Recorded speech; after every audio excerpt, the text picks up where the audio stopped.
The CNBC app. Global market news in one place. Customizable sections and personalized alerts. Stocks tracking, interactive charts and market insights all in your hands. Stay connected.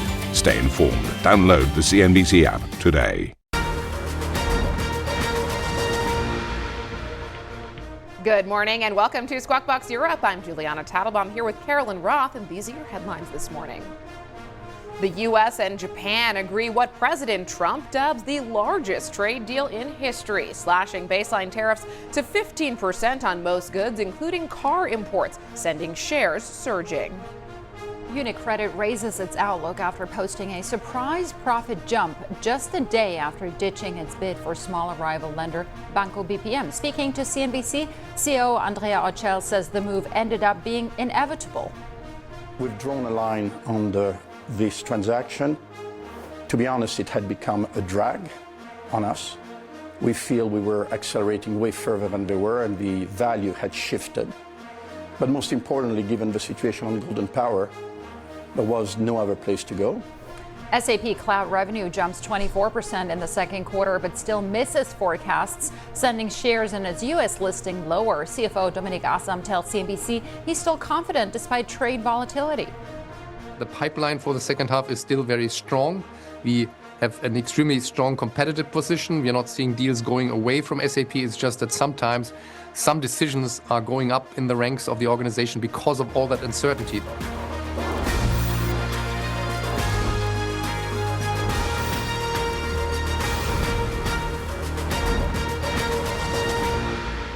Very warm welcome to the program. Let's get straight to our top story this morning. Donald Trump said the U.S. has reached what he called perhaps the largest deal ever made. Those are his words, with Japan, putting a 15% tariff on U.S. imports from the country, including autos. That's more than the 10% rate that has been in place while the countries negotiated, but less than the 25% Trump threatened in a letter earlier this month. Perhaps why we are seeing a sigh of relief breathed across the region. You can see there the Nikkei 225, the Topix both up more than 3% in early trade. We are also seeing the dollar strengthen versus the yen. We're up about 1/3%. But the major reaction, what is driving those equity index gains? The Japanese autos. Let's take a look at how the key names are trading. You've got Toyota up almost 15%, Mazda up 17.5%.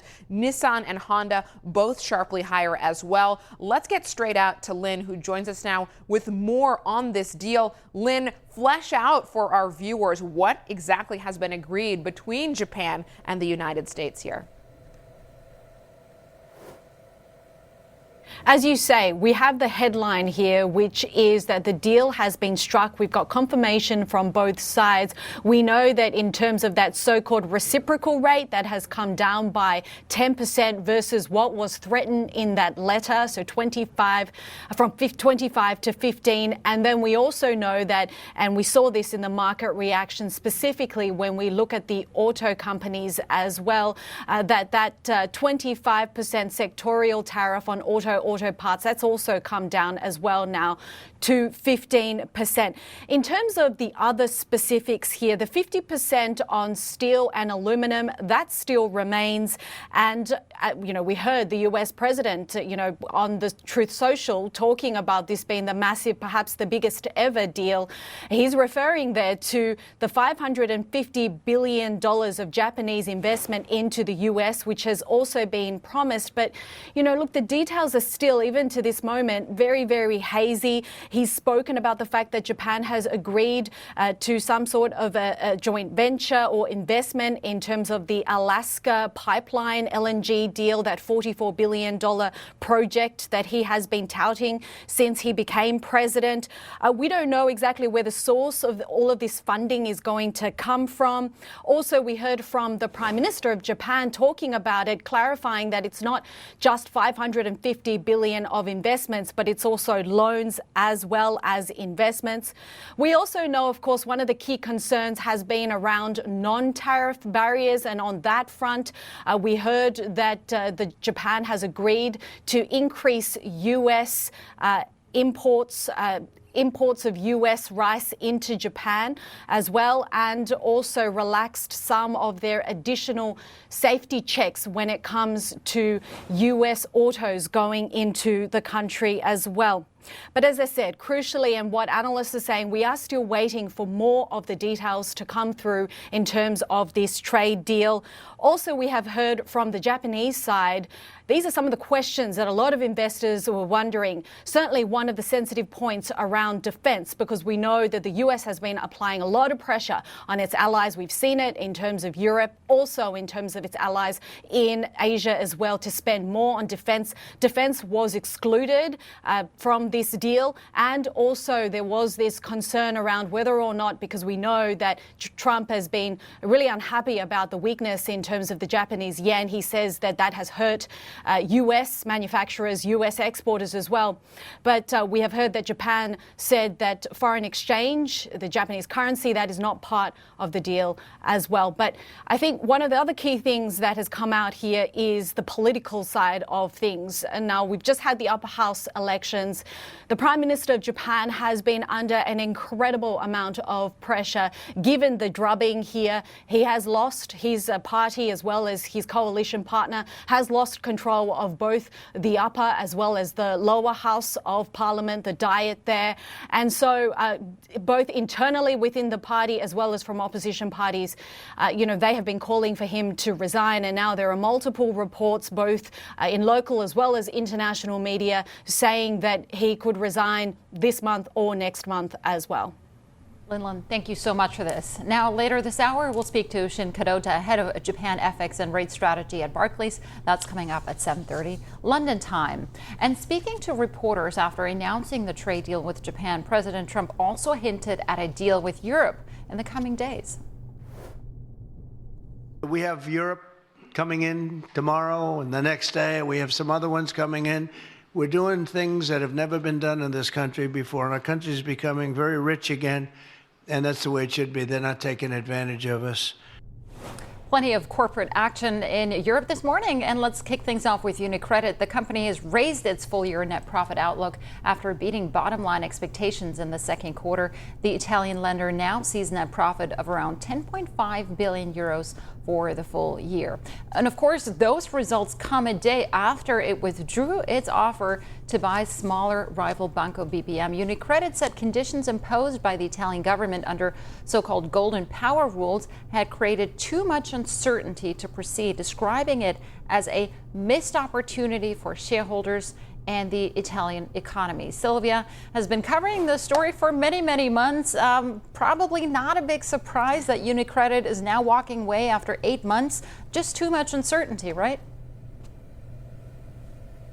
Yeah, that's right. Ultimately, that's what we heard from the CEO as well. But ultimately, it's important to look at the numbers as well, because Unicredit has been involved in a lot of M&A news, but ultimately, if the business doesn't deliver, that's what's going to create concerns among shareholders. So let's look at the numbers. And in fact, we actually saw revenues falling on the quarter and on the year. Andrea Orcel explained that this is due to one-offs and, of course, the fact that we are now dealing with lower interest rates in the Eurozone. So he was not really concerned about this, and he actually promised to perform even better and more for the rest of the year. They have actually increased the guidance at these results, and they indicated that they could be increasing the guidance again later this year. So that is an important message for shareholders as well. The question mark that I have at this stage is whether these numbers will be enough to convince the investment community. And of course, we'll get a check on that once bourses open later today. But ultimately, as you highlighted there, these results were to some extent overshadowed by the news yesterday that Unicredit decided to withdraw their bid for Banco BPM, the potential domestic deal that they had in the works. And the reasons behind that were actually political. Here's the CEO, Andrea Orcel, explaining what is the next move for Unicredit, not just in Italy, but perhaps in Germany as well with Commerzbank. As the CEO of this bank, I'm not asked to do M&A. I'm asked to create value. I'm asked to strengthen the bank and make it bulletproof for the future. M&A can or cannot be a tool to do that. Sometimes it is, sometimes it's not. It depends on the situation. Where does that leave us, which is a fair question? It leaves us that, I would summarize it this way, the team in Italy is generating in 1 quarter the same net profit that BPM generates in a year. And we are accelerating, they're decelerating. So it means we will rely further on what we can do alone. We will rely on the gaining of market share alone. And I think that if you look at the numbers for Italy, the profitability, the quality of the numbers, the results that they're doing quarter after quarter, and the acceleration when you take away the adjustment of rates, I have absolutely no doubt that they're going to hit the ball out of the park. Do you have any plans to make new bids in Italy, or is the political scene too controversial? I think we've drawn a line on this transaction. To be honest, it had become a drag on us. We feel we were accelerating way further than they were, and the value had shifted. But most importantly, given the situation on Golden Power, there was no other place to go. And at some point, you need to catch your losses, eliminate your drag, and focus on what you control. We control the future in Italy, and we control it in the group. We're moving on. That's it. What about with Commerzbank? A lot of analysts actually suggested that the recent decision that you took in terms of changing the derivative position to equity is a sign that you're not backing down in buying Commerzbank ultimately. Well, look, I think Commerzbank is very, very different from BPM. In BPM, we had a bid, transparent bid. We started from zero, and our hands were tied, and that was it. In Commerzbank, we are exactly where we said we would be the day after we announced our 10% stake. We asked for all the authorizations, we received them, and once you receive your authorization, people need to understand that we have a deadline by which we need to convert our total return swaps in shares, or we lose the authorization. So mechanically, we're doing exactly that. So there is nothing new for us. We did exactly what we said we would do, and I think if you look at the analyst calls, I was saying we will get the authorization. After the authorization, we'll convert in voting shares. As you convert in voting shares, you consolidate. What has changed is, I think now that we're consolidated, now that we restructured the hedge and we're free, we're rooting for the success of Commerzbank, because their success is our success. We're going to see their results in our revenue line going forward. Net of what remains of the downside hedges, they will contribute about 600 to 700 million a year to us. And they will implicitly give us more exposure to Germany and to Poland, which are 2 markets that are target for us. So we're an investor, we have a larger one. We sincerely hope they do well, and we will foster that change. But explain something to me. We heard the Chancellor of Germany saying that there could be risks to financial stability from a new entity created by Unicredit Commerzbank. What is your comment when it comes to that? You will need to ask him, because I don't have an answer to that. So, but can you at least address the potential financial risks from having another bank? Is that a concern? Well, I can give you a technical decision. The technical answer is we have a 16.2% common equity tier 1. We have the most capitalized bank in the peer group. We have the strongest liquidity. We've just been upgraded to A- from Standard & Poor's. Our profitability is more than double. In Germany, the 2 banks together would have a market share of less than 10%. Which is why German antitrust gave us the antitrust running. So I do not see the point. If anything, this transaction would accelerate banking union. It would create a very strong competitor in Germany. Germany needs stronger bank. Europe needs stronger bank. Germany is under attack from American banks and other banks because the banking system is so fragmented. So I can see only positive. But at this point in time, we're not discussing that. We're an investor. We hope they do well. We're here to help them do well, because now our destinies are tied, given that their success is in our numbers, and we don't intend to miss. So ultimately, is this the end when it comes to the M&A story for Unicredit? The answer is unlikely. As you heard there from the CEO, there's still interest in Germany, so let's see how that story will unfold. And ultimately, when it comes to Italy, I would also say that it's important to look at what BPM decides to do next. They could be in a position to actually bid for someone else to perhaps try to protect their business and please their shareholders after this failed deal with Unicredit. On top of that, I would also keep an eye on shares of Crédit Agricole at the open. They are one of the biggest shareholders of Banco BPM. They have been increasing their position in the bank as well. And there's also a school of thought suggesting and asking really what Crédit Agricole could do in this regard. Could we see them actually increasing their stake even more and perhaps trying to bid as well for Banco BPM? Well, that would be interesting. So there's a lot of school of thoughts at this stage. Nothing of it is concrete at this hour. Let's see what investors will react, how they will react once shares open, once the markets are open. But indeed, I would keep an eye not just on Unicredit and Banco BPM, but also on Crédit Agricole. Sylvia, thank you so much for the comprehensive breakdown and for bringing us that interview. Coming up on the show, we've got a raft of earnings coming through today. We'll bring you the latest numbers from the likes of SAP, Thales, ASMI, and Iberdrola throughout the hour. Plus, chocolate maker Lindt shares took a hit after an 11% drop in operating profit. We'll bring you Carolyn's conversation with CEO Adalbert Lechner and Informa notches just over £2 billion in revenue for the first half. We'll go through the numbers with CEO Stephen Carter next.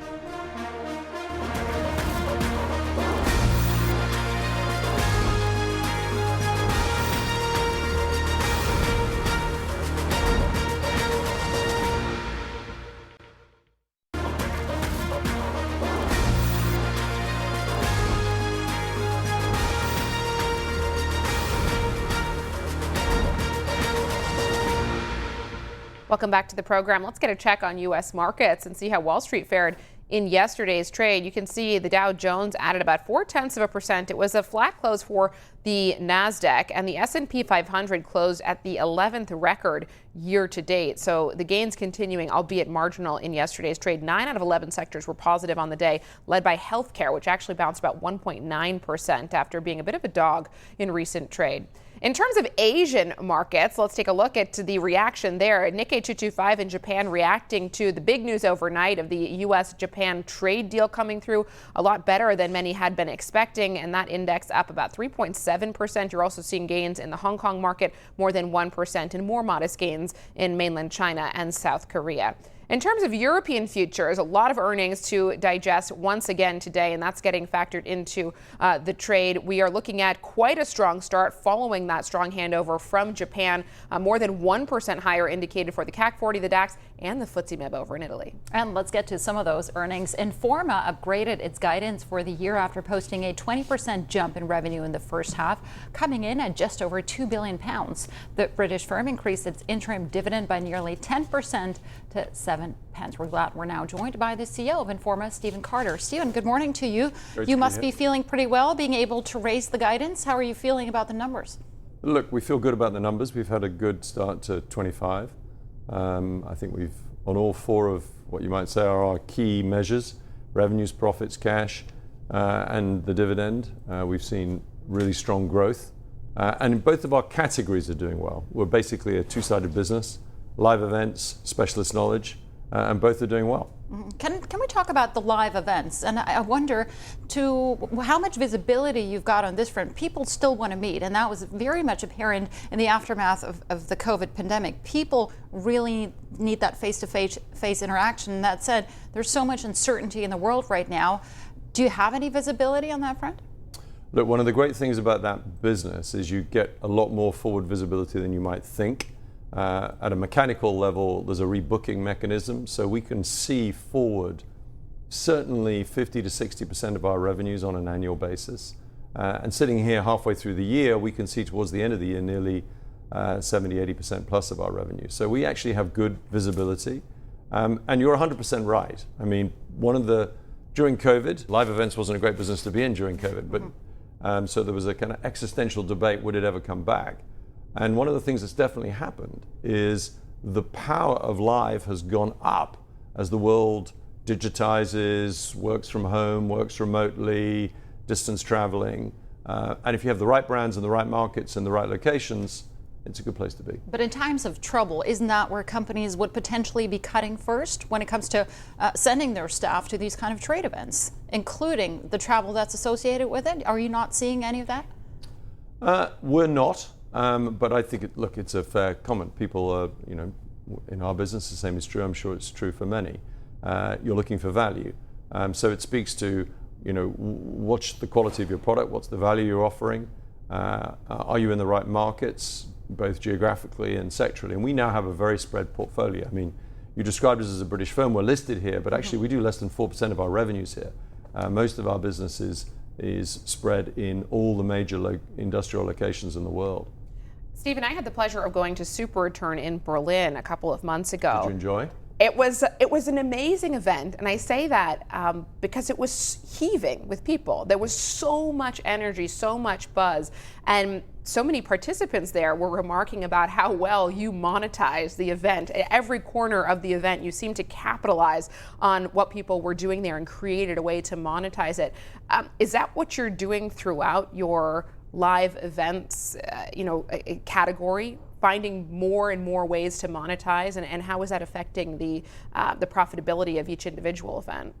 Well, I'm glad you were there. Super Return is one of our great brands, and the team who run that business have done a really spectacular job over a decade and more of diversifying that business, expanding it, offering more services, creating more value. The key measure that we look at the end of every one of our is what's the net promoter score, what's the ranking, what's the feedback. And actually after Super Return in Berlin this year, I would say it was extremely high. I think you might need to find a bigger venue though. Well, up to a point, because location and calendar slot really matters. And for different communities and different industries, you've really got to be alive to where their preference is. But to your commercial point, what we're trying to do is add more services into the offer, beyond the simple meet, beyond the simple content, beyond the simple registration, beyond the simple report back. And the more you can do that, then that does, as you say, allow you to create more revenue opportunities for our business. It was certainly on display there. Let me ask you about TechTarget. This is the deal you completed in December for the U.S. tech website publisher. I believe you said in June that you were beginning to see momentum improve heading into Q2. How's the business doing now? How are you doing in terms of extracting those cost synergies, and how's the integration going overall? Well, look, it's year one for us. It's a combination. We bought a business and then we combined it with two, arguably three, individual businesses that we own that were all servicing the enterprise technology end market. So, we've described this as the foundation year. On your cost synergy point, it's going well. We'll be ahead on the cost synergy recovery. Revenues are more subdued than we'd like them to be. Some of that is end market. Some of that, I think, is kind of what happens when you put businesses together. Current trading, they'll be doing their Q2 filing because it's listed in the US on the middle of August. But we feel that we can see forward pacing, back to your visibility point, improving. We think things will level out and start to uptick towards the end of the year. So I'm pretty confident we'll go into 26 with a thing that feels like a single unitary business rather than an assembly of parts. And the end market, enterprise technology, service differentiation, product support, product marketing, that's a good end market to be servicing. So we feel good about the sector. Let me take you to festivals. What does the opportunity look like for Informa Festivals, this stream? Well, look, you were at Super Return. One of the things I've observed over the last 10, 15 years is that kind of regardless of the industry you're in, private capital, to take your Super Return example, attendees, businesses, categories, exhibitors, they want a richer experience, they want a broader experience, they want a more distinctive experience. So the festivalization, if you like, of B2B events, that is a trend line that's going at different speeds for different industries, but it's where the industry is going. That's part of why we set up a business dedicated to festivalization. It's more advanced for some categories, media, entertainment, technology, but you see it across many industries that we serve, aviation, construction, pharmaceutical, healthcare. I think it's the future of that business. Stephen, let me take you into a slightly different direction here, because obviously you're listed here in the UK. Your biggest market, though, is the US. You've got huge international exposure. Begs a couple questions.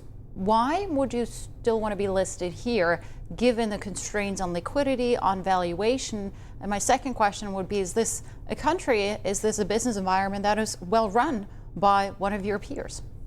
Look, we're listed here. I mean, we're listed here for, in part for reasons of history. That's where the company started. But actually, it served the company well. The UK has many, many advantages. I mean, geographical advantages. It's very well located. Time zone advantages. If you're running an international business, it's a very good place to do that from. Talent advantages for the businesses we serve, live and specialist knowledge. Recruiting here. International exchanges have become more competitive, but for now the UK market serves us well. As for the UK economy, that's for others to comment. It's not the biggest market for us, so we're not so exposed to the ups and downs of the UK. But the economy feels more stable, and let's see what happens over the next 2 to 3 years. I did ask you, though, about the political environment and what the assessment is of whether they're doing enough, whether the Labour leadership is doing enough to make sure that this is a great place to do business. Look, one of the privileges of my job is I spend a lot of time traveling around the world. I get to see different countries, different administrations, different approaches. As you know, because you report on this every single day, it's a competitive world out there, and different countries are keen to encourage investment, attract capital, and I think the government has a very developed sense of that.